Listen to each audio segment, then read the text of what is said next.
Hello all of you. In last lecture पे हमने देखा था कि कुछ टर्म्स थी जिसमें हमारे पास क्या क्या थी। इलेक्ट्रिक एनर्जी है फर्स्ट टर्म। इसके बाद हमने देखा था इलेक्ट्रिक सेल क्या होता है। इसके बाद हमने देखा था इलेक्ट्रोमोटिव फोर्स क्या है। इलेक्ट्रोमोटिव फोर्स के बाद हमने देखी थी कि इलेक्ट्रिकल पावर क्या होती है। और इसके बाद फाइनली हम आए थे किलोवाट आवर पे। ठीक हो गया। तो ये कुछ टर्म्स थी। उसके बाद हम आज जो देखेंगे, आज भी हम कुछ आपके पास इम्पॉर्टेंट टर्म पे डिस्कस करेंगे। ठीक है। तो जिसमें आपका फर्स्ट टर्म जो है टर्मिनल पोटेंशियल डिफरेंस। तो देखेंगे हम टर्मिनल पोटेंशियल डिफरेंस होता क्या है। तो टर्मिनल पोटेंशियल डिफरेंस क्या है कि अगर हम क्या करें, कोई भी दो पॉइंट लें, ठीक है, और उस टू पॉइंट्स के बीच में एनर्जी को कन्वर्ट करने की कोशिश करें। देखिए जैसे हमने दोनों टर्म्स पढ़ी हैं, ई भी पढ़ा है और वी भी पढ़ा है। ई होता है ईएमएफ ऑफ सेल, वी होता है potential difference to any two points. ठीक है ना। तो किन्हीं भी दो पॉइंट के बीच में पोटेंशियल डिफरेंस को हम वी बोलते हैं, और अगर हम ईएमएफ ऑफ सेल की बात करें तो वो ई होता है। तो इस बेस पे अगर हम देखें, यहाँ पर सॉल्व करने की कोशिश करें, तो यहाँ पर हमसे कहा गया है कि इलेक्ट्रिकल पोटेंशियल डिफरेंस क्या है। तो the potential energies consumed in different parts of the circuit के डिफरेंट पार्ट पर जो भी कंज्यूम की जाएगी पोटेंशियल एनर्जी, व्हेन जब unit charge flow through them, this आपके पास area of called terminal potential difference. तो कहने का मतलब ये है कि वो पोटेंशियल एनर्जीज जो कंज्यूम्ड की जाएगी डिफरेंस पार्ट ऑफ सर्किट, यानी कि अलग अलग पार्ट ऑफ सर्किट पे, तो वही हमारे पास क्या होगी, टर्मिनल पोटेंशियल डिफरेंस होगा। ठीक है। यानी क्या कहा गया है, किसी परिपथ के दो बिंदुओं के बीच एकांक आवेश को प्रवाहित करने में किए गए कार्य को ही इन बिंदु के बीच में टर्मिनल पोटेंशियल कहते हैं। मतलब कोई भी टू पॉइंट्स होंगे, उन टू पॉइंट्स के बीच में आप जो भी आपके पास क्या करोगे, चार्ज को फ्लो कराओगे, वही हमारे पास क्या होगा, आपके पास टर्मिनल पोटेंशियल। ठीक है। इसके बाद आपके पास है इंटरनल रेजिस्टेंस, जो कि मोस्ट इंपॉर्टेंट है। ये तो थ्योरेटिकल बहुत बार आपसे पूछा गया है कि इंटरनल रेजिस्टेंस क्या है और फैक्टर इफेक्टिंग क्या क्या है, कि ये किस किस फैक्टर पे डिपेंड करता है। तो इंटरनल रेजिस्टेंस को ना हम बेसिकली पहले फिगर के अकॉर्डिंग हम पढ़ लेते हैं। ठीक है। तो जैसे सपोज हमारे पास हमने पढ़ा था कैपेसिटर पढ़ा था, हमने कहा था कि कैपेसिटर में टू प्लेट्स होती हैं। फर्स्ट वाली को हम क्या करते हैं, किसी आउटर सोर्स से कनेक्ट करते हैं, और सेकंड वाली को हम अर्थिंग करा देते हैं। ये हमने पढ़ा था। इसके बाद हमने ये पढ़ा था कि जैसे ही हम क्या करते हैं, किसी सोर्स से कनेक्ट कराते तो इस पर पॉजिटिव चार्ज आ जाता है, और आपके पास क्या होता है, इलेक्ट्रिक इंडक्टेंस इंडक्शन के अकॉर्डिंग अंदर आपका माइनस और बाहर प्लस होता था। फिर ये अर्थ से कनेक्टेड है, इसलिए इसकी सारा जो चार्ज था वो अर्थ के अंदर चला जाता था, जिसके अकॉर्डिंग हम ये कह सकते थे कि ये क्या हो जाते थे, कंप्लीटली पॉजिटिव और ये कंप्लीटली नेगेटिव। तो यहाँ पर हमें पता है कि जब हमारे पास कुछ इस टाइप की सिचुएशन आती है, तो हमने रेजिस्टेंस को पढ़ा है। रेजिस्टेंस क्या होता है, बैन लगाता है करंट के पाथ पर। ठीक है। वो वैद्युत धारा के मार्ग पर अवरोध जो लगाता है उसी को हम प्रतिरोध कहते हैं। तो हम ये कहते हैं कि जब संधारित्र की प्लेट जब हम लेते हैं, तो उसको जब हम आउटर सोर्स से कनेक्ट करते हैं, तो फर्स्ट वाली पॉजिटिव से नेगेटिव, तो आउटर एरिया में तो बाहरी परिपथ में तो जो करंट फ्लो होता है वो पॉजिटिव टू नेगेटिव होता है, लेकिन इसके आंतरिक खोल पर नेगेटिव से कहाँ की ओर होता है, पॉजिटिव की ओर होता है। ठीक है। तो हम कहेंगे कि जब संधारित्र की प्लेटों को बाह्य वैद्युत क्षेत्र से जोड़ा जाता है, तो उस कंडीशन पे जो वैद्युत धारा का प्रवाह होता है वो धन से ऋण की ओर, और इसके आंतरिक खोल में ऋण से धन की ओर होता है। तो जिस तरीके से ये जो प्रतिरोध है, आउटर पाथ पे जो प्रतिरोध है वो धारा के मार्ग पर अवरोध लगाएगा, ऐसे ही जो अंदर आपका होगा, अंदर भी तो फ्रंट फ्लो हो रहा है नेगेटिव टू पॉजिटिव, तो ये भी क्या करता है, आपका बैन करता है करंट के पाथ को, और यही बैन हमारा होता है, कौन करता है इसको, इंटरनल रेजिस्टेंस, जिसे हम आर से डिनोट करते हैं। ठीक है। तो ये तो आपका फिगर के अकॉर्डिंग मैंने आपको स्पेल करा, ठीक है। बट यहाँ पर हम डेफिनेशन देख लेते हैं इसकी।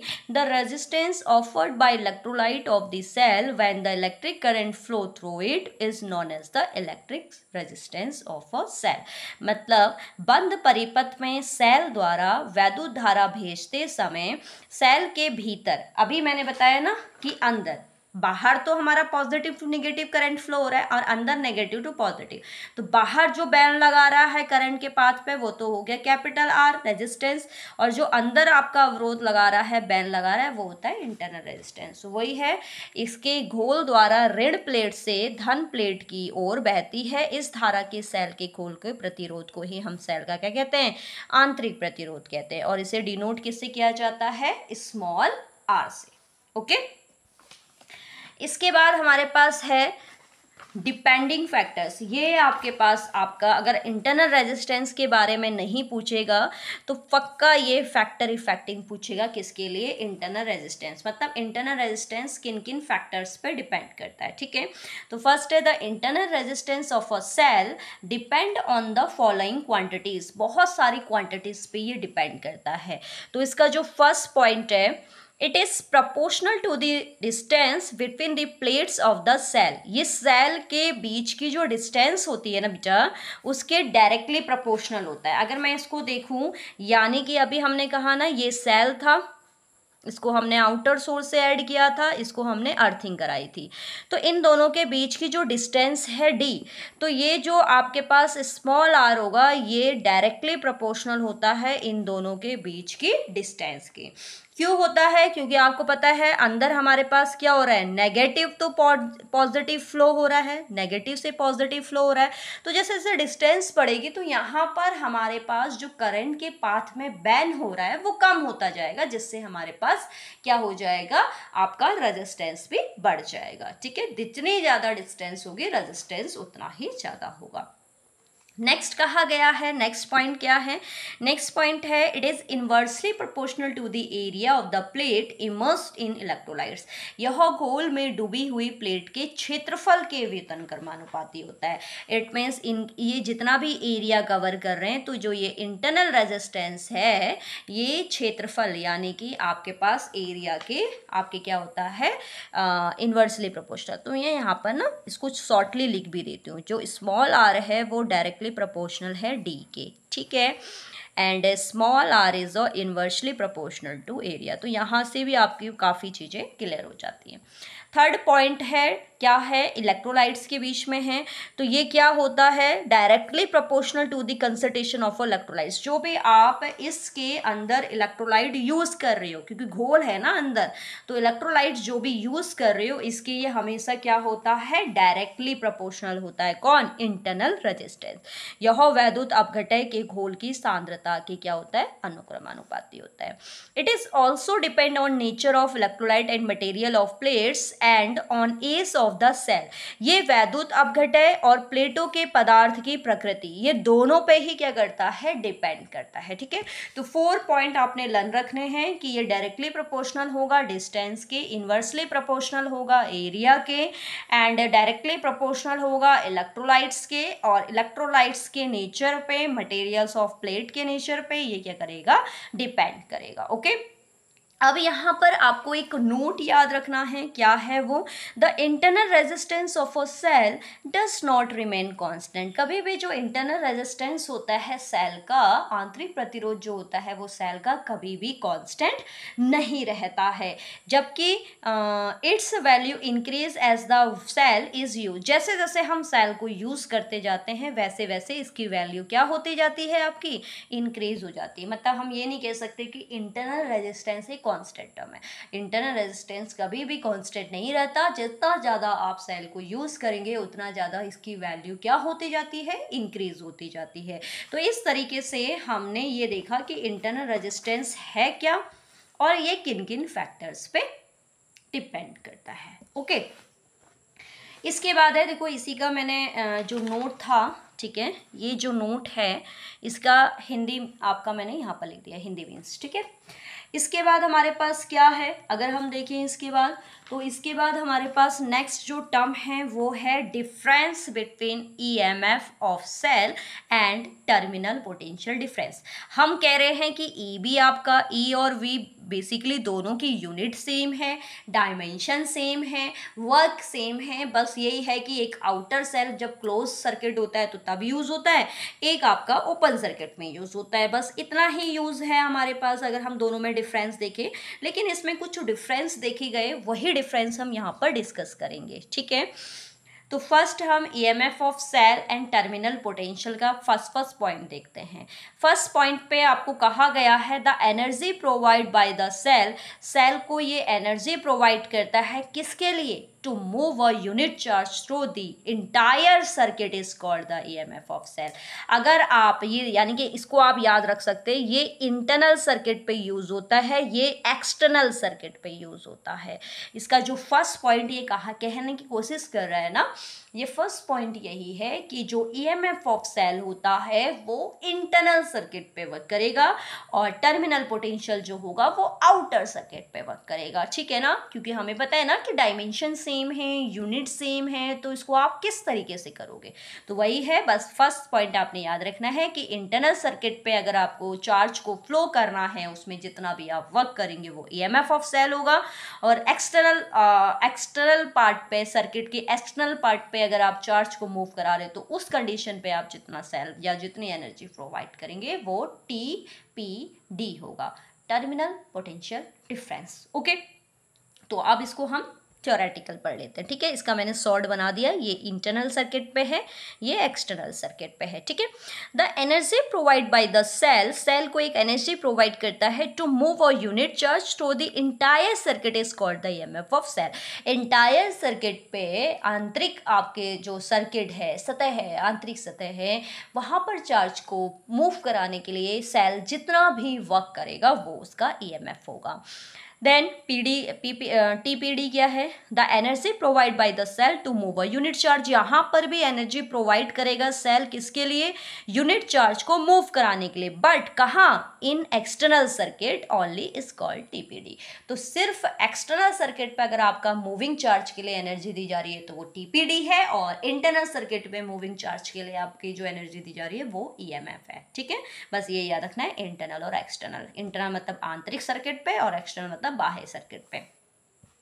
सेकेंड पॉइंट है EMF is constant for a given cell. किसी भी सेल का जो ईएमएफ होता है हमेशा याद रखना वो क्या होता है, कांस्टेंट होता है। ओके, बट अगर हम TPD की बात करें तो द TPD मीन्स, यहाँ पर मैंने शॉर्ट ही यूज किया है। ठीक है, terminal potential difference depend on the current draw from this cell. तो ये डिपेंड करेगा करंट पे, जिस तरीके से करंट की वैल्यू आपकी इंक्रीज या डिक्रीज करोगे तो वहां पर हमारे पास TPD में आपका डिफरेंस आना स्टार्ट होगा, बट यहाँ पर EMF कांस्टेंट रहता है, ये याद रखना। ठीक है, एंड द थर्ड पॉइंट है the EMF of a cell is equals to the potential difference across the cell in an open circuit. तो जो EMF ऑफ सेल होता है, किसी भी सेल का विद्युत वाहक बल जो होता है वो पोटेंशियल डिफरेंस, जो भी ओपन सर्किट में आप पोटेंशियल डिफरेंस यूज कर रहे हैं, इसके क्या होता है, इक्वल होता है। बट यहाँ पर ऐसा नहीं होता। क्यों नहीं होता, while talking current from the circuit the potential difference is less than the electromotive force. जब हम करंट के बारे में बात करते हैं सेल के, तो उस कंडीशन में जो पोटेंशियल डिफरेंस होता है उसकी वैल्यू कम हो जाती है EMF ऑफ सेल से, whereas while giving current to the terminal is more than the EMF। इसलिए हम कहते हैं कि जो टर्मिनल पोटेंशियल हो जाता है वो मोर देन हो जाता है EMF, क्योंकि पोटेंशियल डिफरेंस लेस हो रहा है। याद रखेंगे यहाँ पर ये दोनों टर्म्स अलग अलग है, पोटेंशियल डिफरेंस अलग होता है, टर्मिनल पोटेंशियल डिफरेंस अलग होता है। तो सर्किट में जो पोटेंशियल डिफरेंस कम हो रहा है इसका मतलब EMF ऑफ सेल बढ़ रहा है। EMF ऑफ सेल बढ़ रहा है तो इसका मतलब क्या होगा, टर्मिनल जो हो जाएगा वो और ज्यादा बढ़ जाएगा, यानी कि टर्मिनल पोटेंशियल ज्यादा हो जाएगा EMF ऑफ सेल से। क्यों होगा, इसका रीजन है पोटेंशियल डिफरेंस की वैल्यू क्या हो जाती है सर्किट में, कम हो जाती है, जिससे टर्मिनल पोटेंशियल जो होता है वो आपका इंक्रीज हो जाता है किसकी रिस्पेक्ट में, EMF की रिस्पेक्ट में। जबकि यहाँ पर EMF ऑफ पोटेंशियल डिफरेंस दोनों क्या रहते हैं आपके सेम रहते हैं, इक्वल रहते हैं। ठीक है, तो इन्हीं 3 पॉइंट्स को हमने हिंदी में भी लिख रखा है। क्या हो गया आपके पास, एकांक आवेश को वही सेम है, इंटरनल रेजिस्टेंस इंटरनल सर्किट पे अगर आप यूज़ कर रहे हैं तो वो आपका ईएमएफ ऑफ सेल है, आउटर सर्किट पे यूज़ कर रहे हैं तो वो हमारे पास क्या हो जाएगा, टर्मिनल विभवांतर। फिर है दिए गए सेल के लिए हमेशा नियत रहता है, अभी हमने पढ़ा ईएमएफ ऑफ सेल कांस्टेंट होता है किसी भी सेल के लिए, बट ये यहाँ किस पे डिपेंड करता है, याद रखना टर्मिनल पोटेंशियल जो होता है वो ऑलवेज डिपेंड करता है धारा के मान पे। करंट को अगर इंक्रीज और डिक्रीज करते हैं तो definitely potential, terminal potential difference में कुछ ना कुछ डिफरेंस आना स्टार्ट हो जाएगा टर्मिनल विभवांतर में, जबकि ये क्या रहता है हमारे पास, नियत रहता है। नेक्स्ट टाइम देखेंगे सेल का जो ईएमएफ होता है ओपन सर्किट पर सेल के विभवांतर के बराबर होता है। अगर हम सेल को ओपन कर दें तो ईएमएफ और विभवांतर ये दोनों बराबर हो जाते हैं, बट यहाँ पर ऐसा कुछ नहीं होता क्योंकि विभवांतर क्या होता है, ईएमएफ से कम हो जाता है, जिसके कारण टर्मिनल पोटेंशियल ईएमएफ से क्या हो जाता है, ज़्यादा हो जाता है। कहने का मतलब यह है अगर पोटेंशियल डिफरेंस कम है तो टर्मिनल पोटेंशियल बढ़ जाएगा, ठीक है, जिससे ईएमएफ की वैल्यू उसके कंपैरिजन में कम हो जाएगी। ठीक है, तो इसका स्क्रीनशॉट ले सकते हैं आप। ठीक है, तो तीनों पॉइंट हमारे लिए इम्पॉर्टेंट है। तो यहाँ पर भी हमने 4 से 5 इम्पॉर्टेंट टर्म्स को डिस्कस कर लिया। ठीक है, कि पोटेंशियल डिफरेंस यानी कि ईएमएफ ऑफ सेल और टीपीडी में क्या डिफरेंस होता है। ठीक है, और इसके अलावा हमने क्या देखा कि टर्मिनल पोटेंशियल डिफरेंस आखिर पे होता क्या है, याद रखना ये किसमें, एक्सटर्नल सर्किट पे वर्क करते हैं।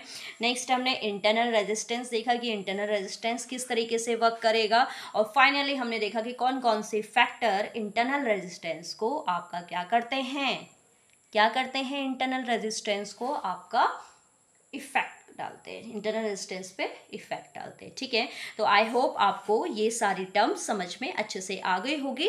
अब next lecture most most most most important है क्योंकि पूरे चैप्टर में एक प्रूफ है EVIR के बीच में रिलेशन, जो कि आपके एग्जाम में या तो प्रूफ आएगा यानी कि डेरिवेशन आएगा, या आपके पास इससे रिलेटेड न्यूमेरिकल आएंगे, क्योंकि 5 ईयर से कंटिन्यूसली इससे रिलेटेड न्यूमेरिकल आ रहे हैं। ठीक है, तो मिलते हैं नेक्स्ट लेक्चर में। ठीक है, अगर आपको ये वीडियोस अच्छी लग रही हैं तो ज़्यादा से ज़्यादा इनको शेयर करिए, और जिससे और बच्चे भी इसका फ़ायदा उठा सके। ठीक है, क्योंकि यहाँ पर आपको प्रॉपर नोट्स प्रोवाइड कराए जाते हैं। ठीक है, तो मिलते हैं इसी एनर्जी के साथ पार्ट 10 में। ठीक है, तब तक के लिए बाय बाय।